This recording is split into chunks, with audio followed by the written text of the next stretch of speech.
শেখ হাসিনার সময়ে কিছু সাংবাদিক এবং বুদ্ধিজীবী এত বেশি দলবাজ এবং দলদাসে পরিণত হয়েছিল, যেটা অতীতের সমস্ত রেকর্ডকে ম্লান করে দেয়। তো স্বাভাবিকভাবেই একটা প্রশ্ন আসে যে আসলে কেন তারা কি দলের নীতি আদর্শ ভালোবাসেন, নাকি অন্য কোনো বিষয় আছে? আসলে ওই যে অন্য কোনো বিষয় আছে, এটা দলের প্রতি, শেখ হাসিনার প্রতি বা আওয়ামী লীগের প্রতি কোনো দর্শন, মুক্তিযোদ্ধা, স্বাধীনতা, এগুলি ছিল সব বোগাস কথাবার্তা। আসল কথা ছিল হচ্ছে অর্থকড়ি, সম্পদ, ক্ষমতা উপভোগ করা, বিপুল সম্পত্তির মালিক হওয়া। এই নেশায় মত্ত হয়ে বেশ কিছু সাংবাদিককে এমন সুযোগ সুবিধা দেওয়া হয় এবং তদবির বাণিজ্য তো মোটামুটি প্রতিষ্ঠিত, যে সাংবাদিকরা একচেটিয়াভাবে তদবির বাণিজ্য করেছে। তো আমরা জানি যে ফলে কিছু সাংবাদিকের আঙুল ফুলে কলা গাছের মতন। সেই কলা গাছটা আসলে কলা গাছ নাকি আরো বিশাল বিশাল বট গাছ? আসলে কলা গাছ থেকে তারা বট গাছের মতন ফুলে যায়। যেমন এই কথাটা বলছি একটা খবর দেখে। নাইমুল এবং তার পরিবারের 163টি ব্যাংক হিসাব অবরুদ্ধ, আগেই উত্তোলন 379 কোটি টাকা। খেয়াল করেন, এক সাংবাদিক এবং তার পরিবারের 163টা ব্যাংক হিসাব থাকতে পারে, এটা কি স্বাভাবিক ঘটনা? তারপরে আগেই উত্তোলন 379 কোটি টাকা। তার মানে যখন নাকি অবরুদ্ধ করছে ব্যাংকটা, তার আগে যে সময়টা পাইছে, খুব দ্রুত বেগে টাকাগুলি তুলে ফেলা হয়েছে।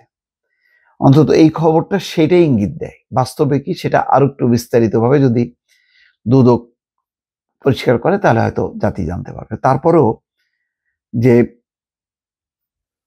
প্রায় 379 কোটি টাকা, প্রায় 400 কোটি টাকা লেনদেন, একজন সাংবাদিক হোক আর সম্পাদক হোক, এটা কি স্বাভাবিক ঘটনা? পত্রিকার মালিক, একটা পত্রিকার কি এমন পত্রিকা যে পত্রিকার নাম কেউ তেমন জানে না, সেই পত্রিকার মালিকের এত টাকা লেনদেন, এটা কি স্বাভাবিক ঘটনা? দর্শক, আপনারা বলতে পারবেন, বা যারা পত্রিকার মালিক তারা বলতে পারবে যে এই টাকাটার লেনদেন খুব স্বাভাবিক, এটাই হওয়া উচিত। ছাত্র জনতার আন্দোলনের মুখে ক্ষমতাচ্যুত প্রধানমন্ত্রী শেখ হাসিনার সাবেক প্রেস সচিব নাঈমুল ইসলাম খান, তার স্ত্রী ও 3 কন্যার নামে থাকা 163টি ব্যাংক হিসাব অবরুদ্ধের আদেশ দিয়েছেন আদালত। দুদকের উপপরিচালক আফরোজ হক খানের আবেদনের পরিপ্রেক্ষিতে মঙ্গলবার ঢাকার মেট্রোপলিটন সিনিয়র স্পেশাল জজ জাকির হোসেন গালিবের আদালত এই আদেশ দেন। দুদকের আবেদন সূত্রে বলা হচ্ছে, এসব ব্যাংক হিসেবে বিভিন্ন সময় মোট জমা ছিল 386 কোটি টাকা। বিভিন্ন সময়, আমি জানি না সেই সময়টা কি গত 20 বছর, 25 বছর নাকি 15 বছর, জানি না। 386 কোটি টাকা জমা ছিল, বিভিন্ন সময় উত্তোলন করা হয় 379 কোটি টাকা। এই সময়টা একটা বললে বোঝা যেত যে এটা কত, গত লাস্ট 10 ইয়ার্স অথবা 15 নাকি 20, এটা বলার দরকার ছিল, তাইলে আর একটু নিশ্চিত হওয়া যেত। এছাড়াও বর্তমানে 8,76,00,000 টাকা স্থিতি আছে। তার মানে নগদে যেটা পাইল সরকার বা দুদক, সেটা হচ্ছে 9.25 কোটি টাকা।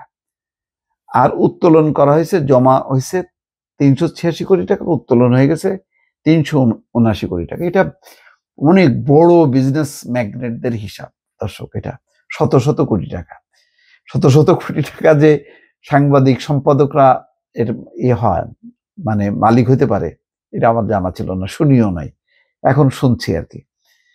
যাক, দুর্নীতি দমন কমিশন আবেদনের প্রেক্ষিতে প্রেস সচিব নাঈমুল ইসলাম খান এবং তার পরিবারের উপর দেশ ত্যাগে নিষেধাজ্ঞা দেয় আদালত।